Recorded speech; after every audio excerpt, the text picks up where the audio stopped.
Сау саламатсыздар ма, қымбатты достар? Бүгін еркін тақырыпта әңгіме қозғағым келіп отыр.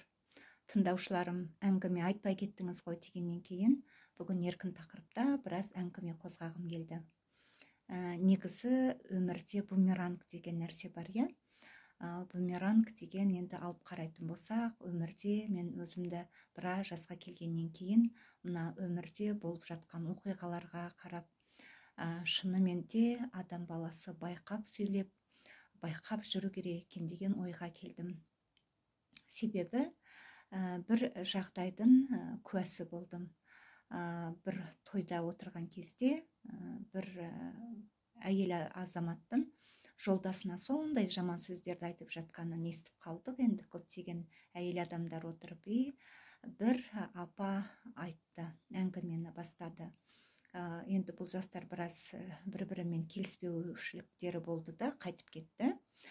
Сол жерде отырған бір үлкен апа әңгіме бастады. Бұл жігіттің анасы шайпау адам еді деді. Өте тентек мінезі, тентек адам еді. Ол да өзінің жолдасына осындай енді жаман сөздерді айтып, осылайынан жүретін еді деді. Өмірдің қайталануын қара, міне енді баласына да, ұлына да сондай әйел кезікті деді. Сонда мен біраз ойланып қалдым. Бұл қалай енді? Бумеранг деген шынымен болады екен-ау. Анасы не істеп еді? Ұлының алдына Алла тағала сол өмірді алып келді деп. Енді сол анасы қартайды дейді. Өзінің де келінінен біраз жаман сөздер естиді. Жолдасы баяғыда қайтыс болып кеткен дейді. Енді ұлының өмірі де, өзінің өмірі де сол шайпау сөйлейтін тентек мінезді келінге қарап отыр дейді. Өмірдің бумеранг дегені осы негізі. Әр адам баласы не айтса да ойланып сөйлеу керек екеніне мен тағы да көзім жетті. Сондықтан да, қымбатты достар, егер де сіз өмірді енді бастап жатқан болсаңыз, сіз жас болатын болсаңыз, біреуге келін болып түсіп жатқан болсаңыз, ертеңгі ұлыңыздың өмірін ойлаңыз. Сізге де сіздің айтқан сөздеріңіз, енеңізге істеген істеріңіз алдыңыздан келіп қалуы мүмкін. Сондықтан да бүгінгі күні ертеңгі жағдайыңызды жасаңыз.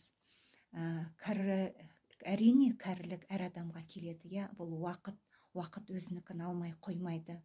Сондықтан дағы ешкімге күлме деп айтады, біреуге ор қазба, өзің түсесің деген қазақтың сөзі бар.